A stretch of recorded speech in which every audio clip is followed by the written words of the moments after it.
Hello everyone. Today we are going to be shooting stuff at that target right there. Yep, that one. And if you're wondering why I haven't shown my face yet, the hat. But the hat is not the problem. It's just I don't want to be called something I'm not, which in this case is Australian, because I'm obviously not. I get the hat and stuff would be a joke.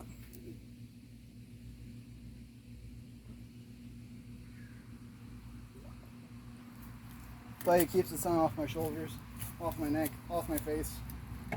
Keeps me from getting sunburns. But this isn't why you came here, is it? It's because of these. 29 pounds of draw weight. So you go from here to there and pretty much put a hole through something. And as you can see, I do hit and sometimes I miss.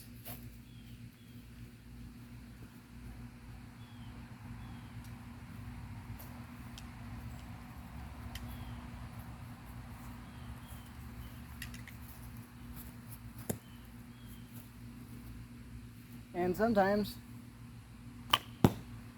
it will stick in or bounce off when it hits the target. And the best way to actually shoot it is to actually take a deep breath and line up your shot and take it.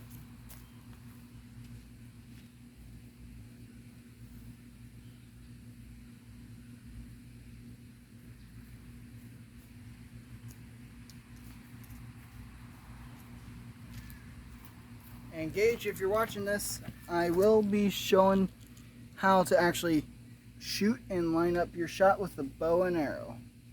And same thing with you, Seth, Edwin, and even William. And even Emery. But, as you can see, that one didn't stick. It's not because it's a certain angle or anything. It's because that's just how strong the target is.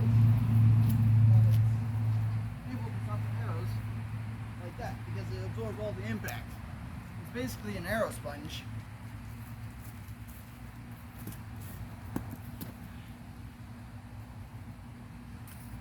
And if you're wondering why does my bow look like this is just the type of bow it is.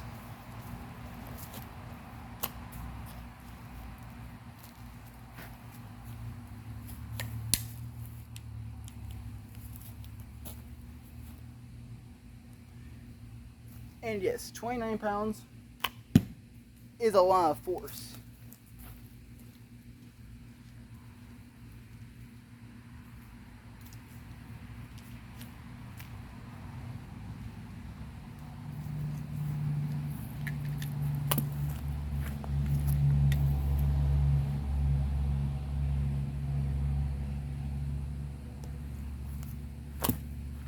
However,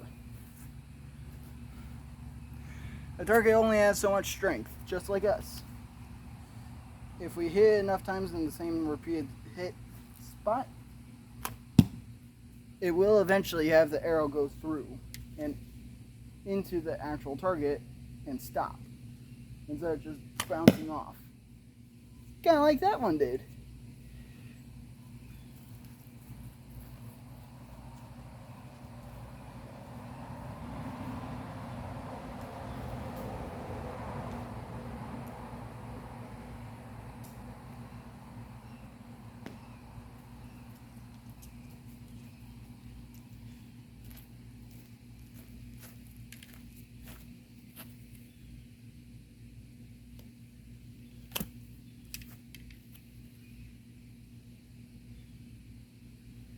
This will be day 3 of me actually shooting my bow and arrow.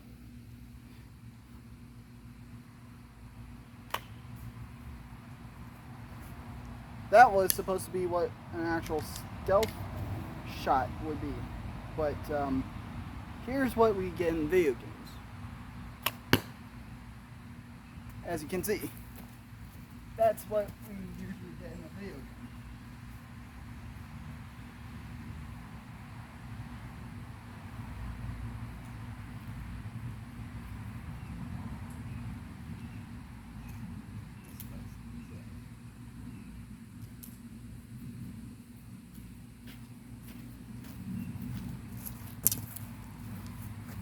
we're spicing things up, and we're moving it closer so that we can actually see it better.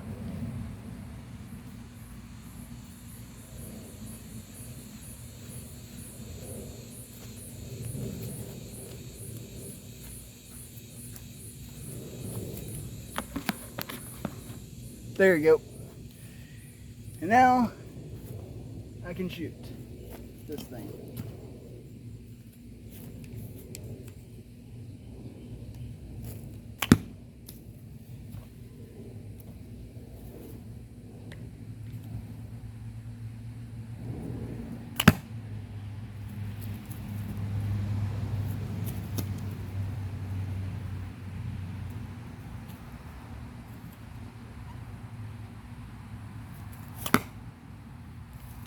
This is what we usually want to see in archery.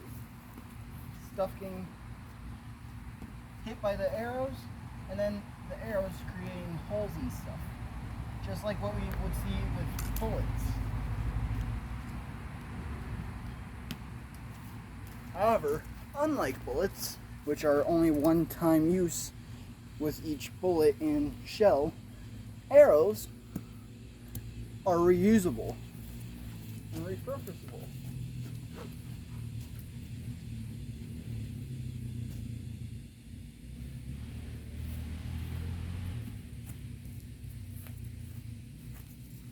Meaning you can use them over and over and over again, like what I'm doing with them right now, or you can use them for range attacks, or if you really want to get serious, both quarters combat.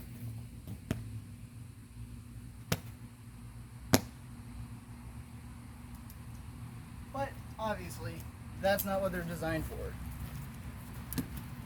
Because if these were the last things to have on you for self-defense, you would want to get some distance so that you can actually take your arrows, put them in, pull back, and then send a response instead of trying to use this as a weapon, because no hand protection and very easy to just cut in half and snap and all that. But obviously we know these are ranged weapons, which means we never see any of them in close quarters combat. And even if we do, the one using the arrows gets distance before sending a response.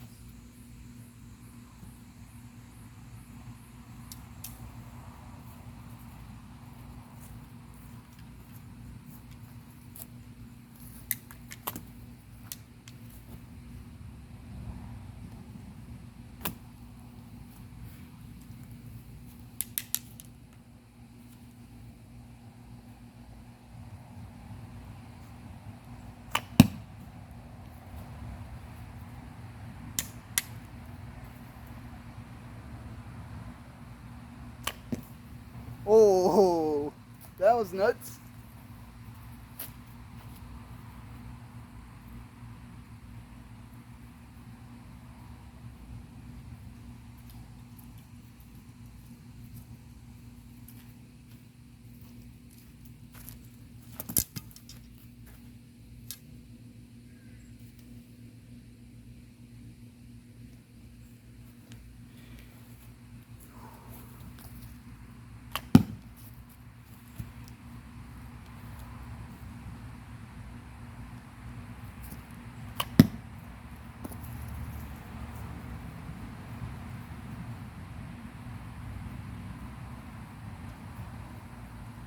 And forgot to mention, when it comes to bows and arrows, there are also trick shots, which means yes, people were able to do stuff, but not with the bow I have, but with the more traditional bow, with traditional arrows made out of wood, and the fletchings, which would be feathers, with a steel piece wrapped around the nock there on the end to keep it from splitting the bow in ammo in half.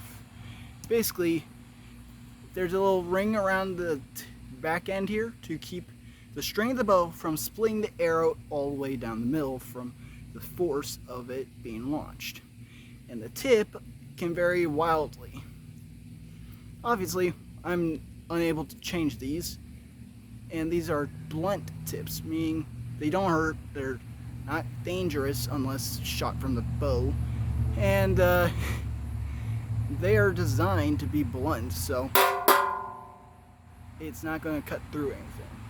But unless you have like a cloak, and I have a blunt tipped arrow, you're that target, yeah, you're not going to, you're going to get a few holes. Just saying. That's all it is. That is if you're wearing the cloak in the first place. But if you hold it out like this and it's draped down, then the cloak would actually, surprisingly, stop an arrow most of the time. However, there's always a however in this case. If you have a sharp-tipped arrow, it doesn't matter if you have a cloak on or not, or if you're using it as something to protect yourself or not. Because you're still going to get hit like that. Look at that.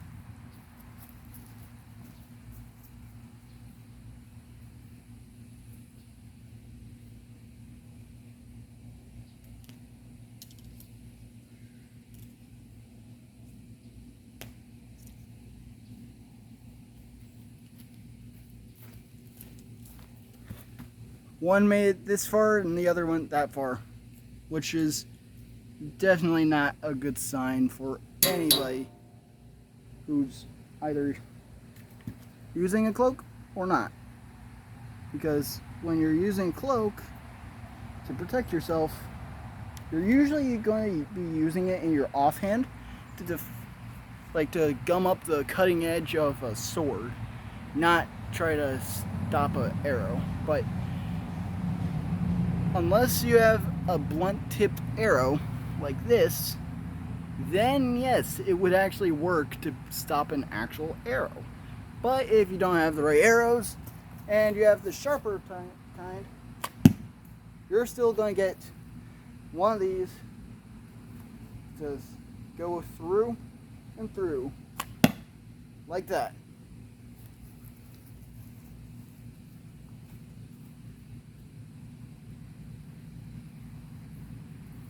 I'm leaving that arrow in until I get this one in,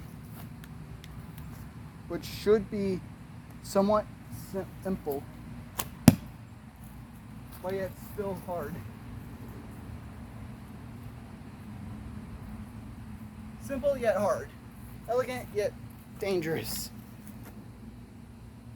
Fun yet boring. A lot of people have different opinions.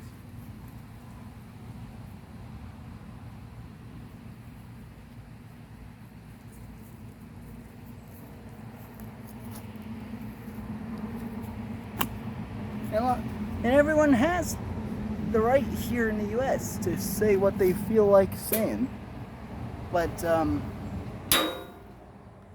don't discourage people from shooting just because they don't always get in the middle of the target. Because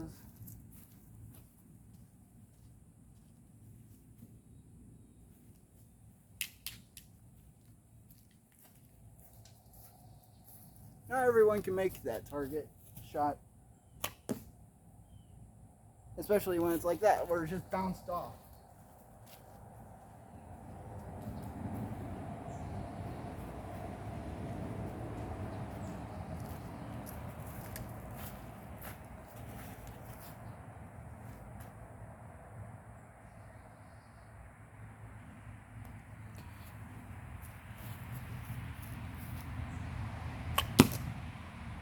There we go.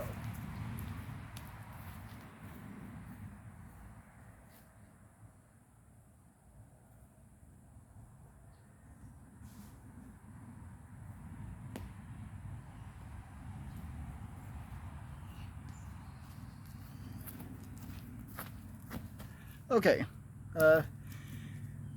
piercing report for the first arrow. It went this far in. That would hurt, but this one had less of it go in actually. And I'm going to make another video of shooting bows and arrows, so hope you guys will enjoy that one too. And if you do, please like and subscribe and comment down below, and I will see you in the next video.